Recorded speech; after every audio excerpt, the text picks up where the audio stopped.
Welcome to The Connect with your hosts, Christina Lee, Krista Escamilla, Shauna Garcia, and me, Natalie Cargile.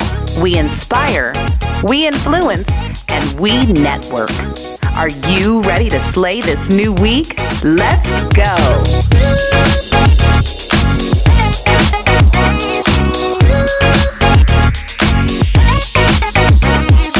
Well, happy Saturday. Welcome to the Connect Show.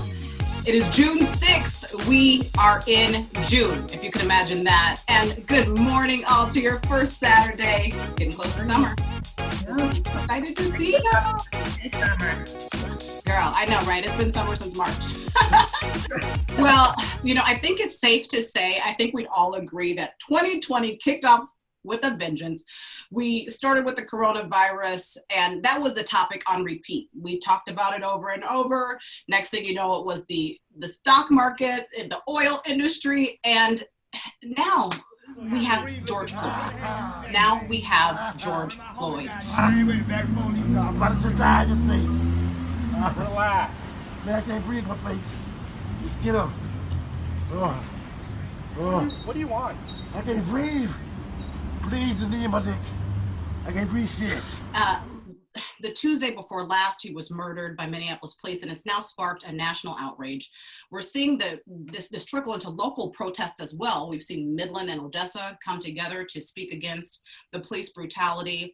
And we talk a lot about fierce conversations in our business, but we've decided today to come to you and continue fierce conversations about life, because I think we'd all agree, we all have the same heart when it comes to this. And there's not a lot of opportunity to come to the table and talk about it. I think by now we have all seen the video or images, minus you, Christina, Yeah, because you haven't yet, and I don't blame you. A piece of me says you got to watch it, and a piece of me says since I watched it that Thursday after his death, I had 4 days where I couldn't even do anything. So I don't know if it's even worth watching, but it's important as well. What are your thoughts when you witness these acts on camera by police? I think what's interesting, Natalie, for me is I don't watch it because I don't need to see it to believe that it's happening. And my heart can't really process things that are that brutal. And so I know people are hurting. I haven't watched live news coverage. I've been really enlightened just through talking to you and some other people. But for me, I think that my heart was already broken for the world before this, and it's just more broken now.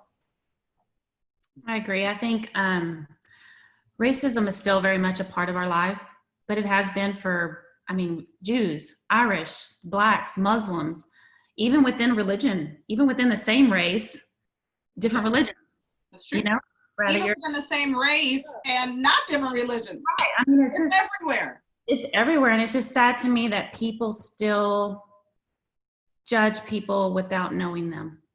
Mm-hmm. And that's the racism. And so when you see things like that, it is heartbreaking. And then my mind goes to, who was videoing that? Who was videoing that and didn't do anything? Responsive right now. He's not responsive right now, bro. Does he have a pulse? No, bro, look at him. He's not responsive right now, bro. Check for a pulse. Bro, are you serious? You gonna just let him sit there with that on his neck, bro? Let me see a pulse. Is he breathing right now? Check his... Well, I'm going to say this. If individual would have run up on the police officer, And that's true. you're dead. You cannot do that. So even as much of outrage as I feel, I know, and especially if you're Black, you can't go run over there and do a thing about that. What would you do if you were there? Would you go over there? What would you do? I don't know. And I'm grateful I haven't been put in that situation. Natalie, you asked when you're watching that video, what do you feel? And I just have to say, hatred and evil. And that's what breaks my heart about this, is when you see it happen, you can't unsee it. Like you said, you can't unsee it. And it is one of those moments where you just think, this is not right. And why didn't someone stop it? And any of those people that were there listening. And the thing is, we're so funny. We're like, well, why didn't the video camera people stop it? Why didn't the police stop it? Right. There were 4 other officers right there. And so that brings me to the next question. Why do you think police brutality exists, particularly against Black men in America? We've learned over this past week that the 6th leading cause for death for Black men is by the hands of police. But I must also say that more white men die by the hands of police than Blacks. But as far as a leading cause of death, indiscriminately, it happens more for Black men. Why does this happen? Why don't police do anything? We're all here saying, why didn't someone do anything? Why does this exist? I don't have an answer for that. I'm glad I don't have an answer. I'm glad I don't understand that. And also, another question is, where does the frustration come from and the lack of humanity? Because it's like, anybody's seeing that. I mean, you can't even watch it. So I don't even think I recommend you going to watch it, Christina, because it's just too much. And we've seen a lot of actors and leaders in the Black community and in the white community, Asian, all kinds of folks coming out and really calling for white people to be vocal about police brutality. As white women, do you feel like that is fair for the world to turn to your community and say, we need your voices? Is that fair? I think it's too, because you look white, you have to know, like, I'm actually half Cuban. I grew up in a Cuban home. And so I think that the responsibility falls on everyone really, though, to make sure your house, train up your children, train up your people. I mean, I think that the responsibility falls across. It's not just on white people. It's on all moms and dads, training their children, checking their own hearts. God loves us all, and we should treat each other as creations that are all created equal. Absolutely, Christina. Well said. And it's about education and love, and like what you just said there, Christina. And I think having these conversations and then doing what you feel is right for you, because everybody handles everything different. Everyone saw that video and felt different after it, and everyone then has either they shut down, they don't know how to process it. Some went out and protested, some did a peaceful protest, some did not. It was one of those things where everybody reacts differently, and that's as in life. Whether you're reacting to mourning someone, and you look at a family member, how come they're mourning like that? Well, this is how I mourn. This is how you mourn. So everybody is different, and that's the beauty of us, is we're all different, and we have to acknowledge that and see people for that, and let them process it, and let them do the good that they can do with that in their time. Listen, we're going to continue this conversation and take a quick break. And our last question, I think we'll open it up with our guest. Tell us about who's coming up next, Krista.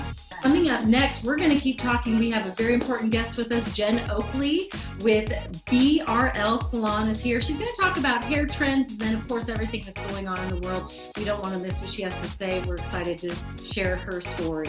Are you looking for flame-resistant uniforms? Consider Rig ID Workwear. Here's 5 reasons why. There are no contracts. That's worth repeating. There are no contracts. Eliminate the hassle of lost rented garments. Corporate discounts are available for your entire workforce at Rig ID. Put an end to the hassle and stress of pickup and delivery of your company's uniforms. We offer full FR uniform products as well as boots, gloves, and accessories. Stop by Rig ID Workwear and start saving your company both money and time.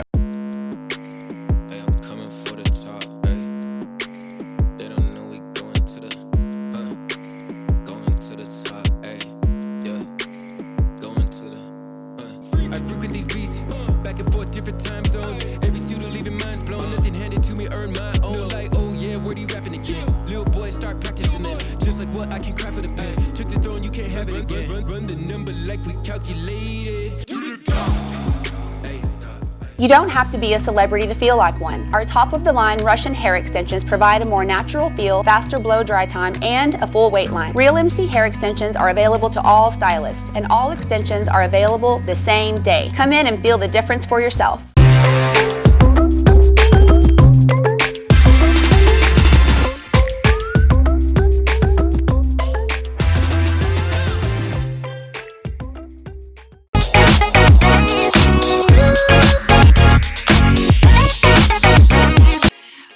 Welcome back. Jen Oakley is our guest this morning, our first guest, and she's bringing the summer heat. And I love the hair, love the color, so we can see that you are on trend, right? As they say. Welcome, Jen. Happy you're here. Thank you. I'm glad to be here. Well, you're a stylist at BRL Salon, which is owned by our business bestie, Marcy Crossland, whom we love. She has the extension line, and you are just putting these extensions everywhere.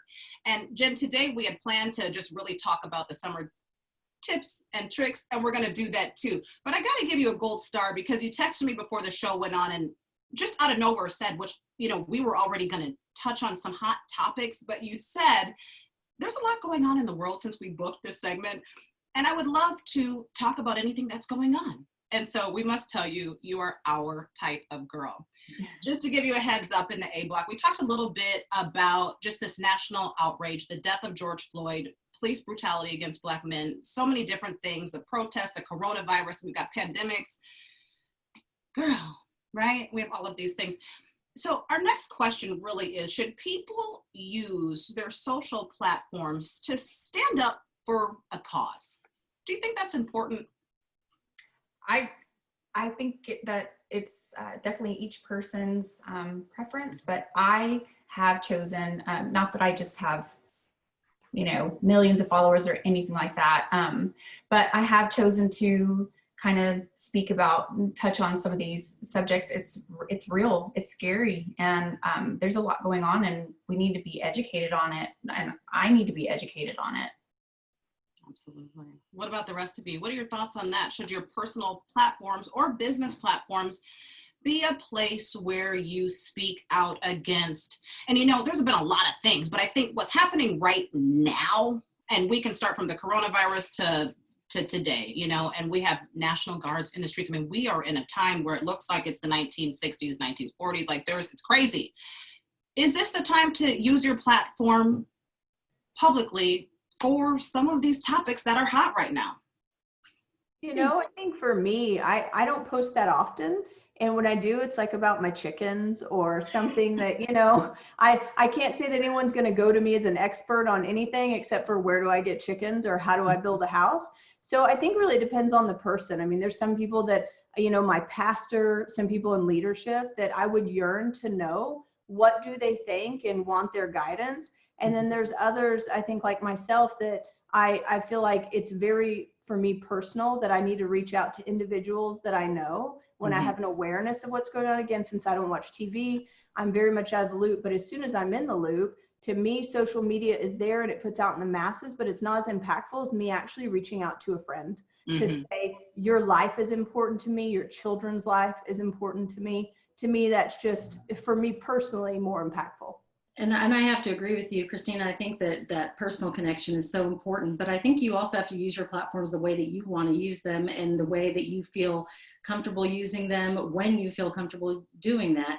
And for a lot of people, they don't post a lot like you just mentioned, or they just post about their kids a lot. Right there with you. I'm right there with you over posting kid people, because that's what you do, and that's what you've done, you know, in your platforms before. But as things happen and things change and things grow, it's up to you individually to see how you want to utilize that platform, but support and connection, face to face, call to call, however it is that you want to do it. That's what's important, is finding what works for you, and just keep the conversations going like we are right now, because that's what's important about this, because nobody's been through this before. There have been social injustice for hundreds of years. I was going to say, yeah, well, we kind of have been through it before, over and over and over again, and that's why these protests have sparked in the way that they have, because people are tired. And so, you know, that's what draws the question now. Exhaustion, you're tiresome when you're going through all this and watching these things over and over, especially depending on you culturally where you are. But yeah, I mean, it's like the question we spoke about last season, and we spoke about actors, and when they get up and they win that Grammy or that Oscar, or whatever it is that they win. I'm no actor, but in this time, should they use that platform, right? I mean, it's kind of the same thing we're asking each other now, because we all can do what we can. One last point too is you never know who's watching you, because like you said, Jen, you don't have that many followers, even though you have more than me, because I looked, but you never know who can be inspired by you. So I think we all have some power, even if you think, oh, my numbers aren't that large. It's just interesting who's watching. Mm-hmm. Absolutely. I think as long as you come from it with however you want to handle your social media, because for me, I'm just like the other women. It started off as a baby book for me and my family, and I mix in business in there, and I've connected with people from kindergarten through it. But at the same time, as long as I respect somebody else's way of expressing themselves, and in return, I am respected on my social media and how I do it, I think that is the bigger thing. There's so much hatred and negativity, and that is what is the fume and the fire between all of this. And it's just, I think people just, they've lost the kindness in it, in some of it. And that has sparked some of the, because I think the protesters and the rioters have that ability, not rioters, the protesters have that right to go out and make their voice heard. But when all the negative starts and they start hurting children that are innocent in a home because they're trapping people from getting them to save them, that's crossed over to an anger. And, you know, and it hasn't crossed over to anger, because it began with anger two days ago when a man was killed by the police. And so I think reconnecting and always going back to where it started, because it's easy to go get on to this and this and that. And it's just like, well, what are you going to do about it? Because we have to stop it, because we can't have more people getting killed. More innocent people that haven't done anything, you know? Right, absolutely. Well, final thought, Jen, please. No, sorry, I was just gonna, I woke up I knew that we were gonna, have this today, and I woke up I just prayed. I asked God to speak to me, and I called my neighbor, and I asked her to help me, you know, and she sent me something. It was a pastor, I believe, and a reverend. They were talking, and basically, I love what the man said. He said that it's okay. Like, this is what made me be okay with this topic coming up. And you can go on my social media and you can check it out, but the video is very short, but it's just basically say anything. Just because he said, just because you're white and you feel like you might say the wrong thing, which is exactly what I'm afraid of. He said, say anything. And he's like, it's okay to not say the right thing. And I'm captain of the wrong things, to say the wrong things. Girl, co-captain. But he made me feel like, okay. But he made me feel like it was okay. And, and I believe that God spoke to him, and she sent me that, and then that spoke to me. And that's why I was able to send you the text, like, whatever y'all want to talk about, I'm good with. So well, we appreciate that today. And right when you sent that to me, I sent it to the girls, and they were like, thumbs up. And we want to get better at these fierce conversations too, these uncomfortable talks, because it's the only way. It's the only way. But we're ready to get cute, Jen. We're ready to get cute. And I'm going to tell you guys, Jen Oakley, I have on extensions. Shh, you guys don't tell the public. But I'm going to, like, this, y'all know, these girls laugh at me. When I come in with this here, they know I'm ready, because I tell them I only go on TV with my extensions now. Now, mine are removable, but you specialize in individually hand-tied wefts. Is that right? Yes, ma'am. Talk a little bit about why that's special, because I know there's something to that. Well, I became very interested in hair extensions because my personal hair doesn't grow. It does, but it's very fragile. And I have a lot of it, but it's super fragile. Yeah.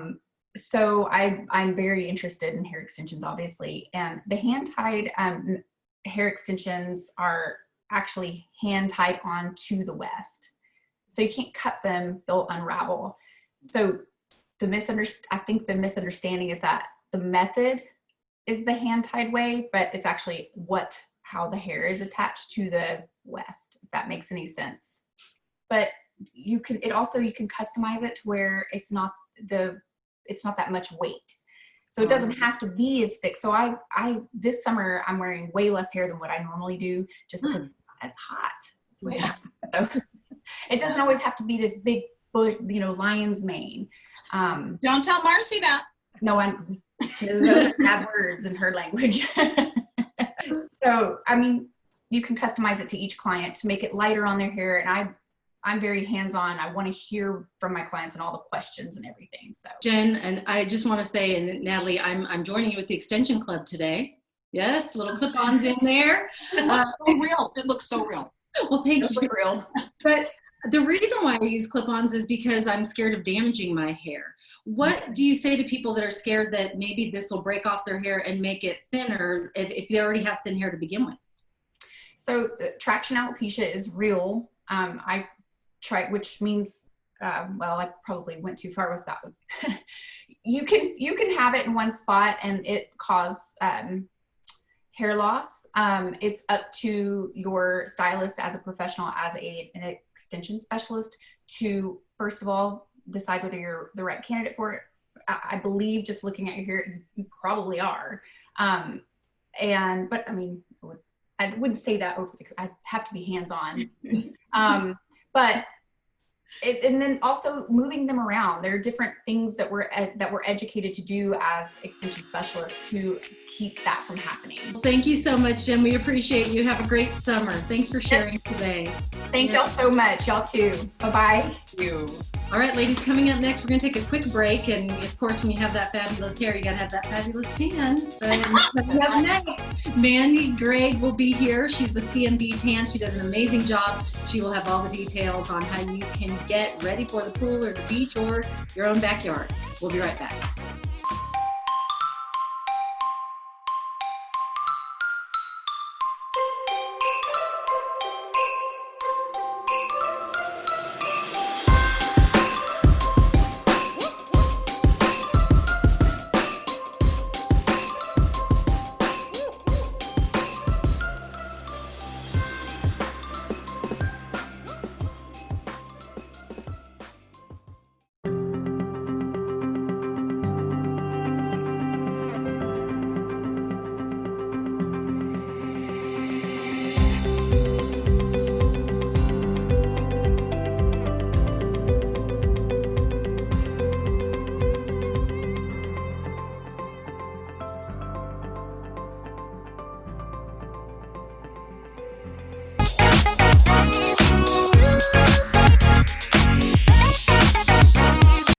Well, welcome back. So we are talking spray tans.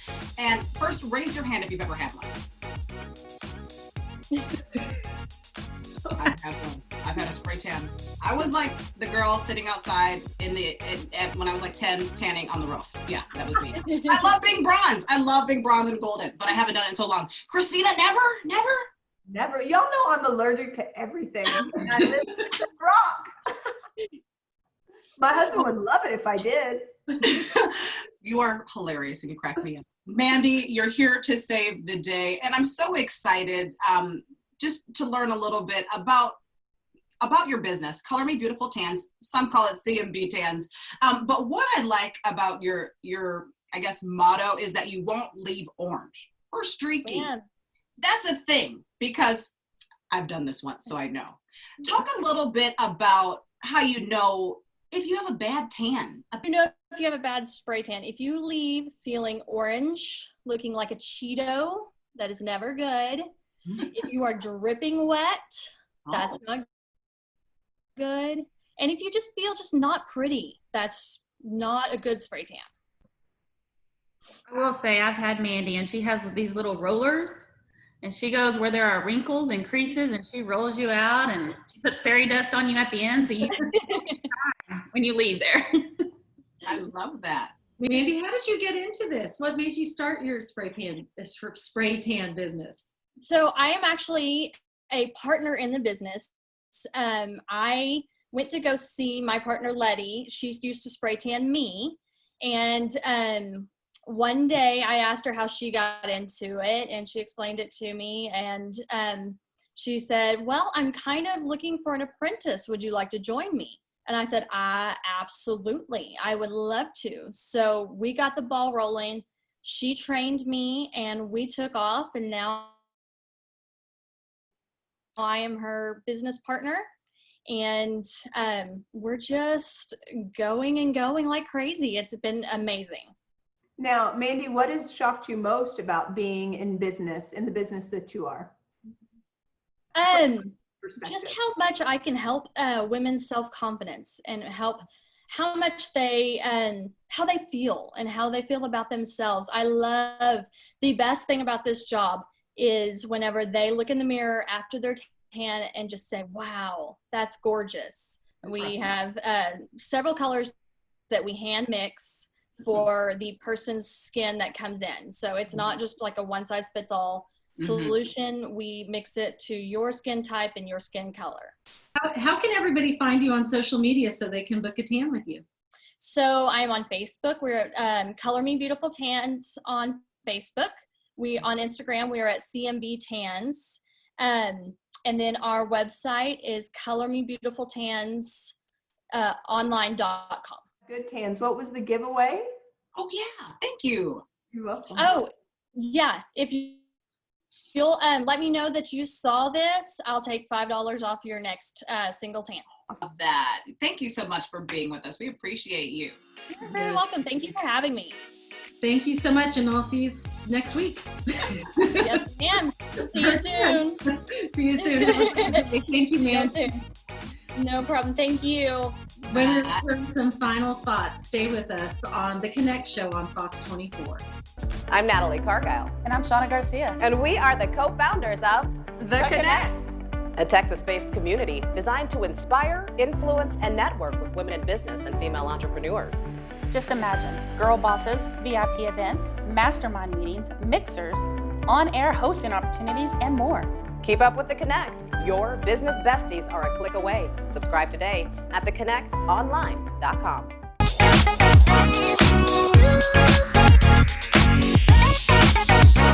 Well, welcome back. Great show, great guests, and make sure you mention you saw the show. You saw Mandy. You know about CMB Tans because she's giving you $5 off your next spray tan. Can't beat that, right, lady? That's right. That's right. All right, so, at the top of the show, we just shared with you that we are willing to have fierce conversations. We all have different backgrounds, we're different ages, but the thing about us is that we all have our hearts in the same place. And we do want to create a platform where we can discuss these national topics. But right now, the scene's a little different, and we are going to go there, talking about the protests, the riots, George Floyd, police brutality. But we also want to recognize the wins. So next week, you will see more of that. We're gonna bombard the show with great people, with different perspectives. We're all different, but we want to bring a table and a seat for you perhaps. And if you want to be a part of that conversation, you can. So reach out to one of us and we'll see about getting on the show. But we're trying to get together about 10 to 12 people to talk about the things that matter to us. I love you all. I can't wait to see you ladies next week. It's gonna be good. Bye, everyone. Have a happy Saturday. Bye.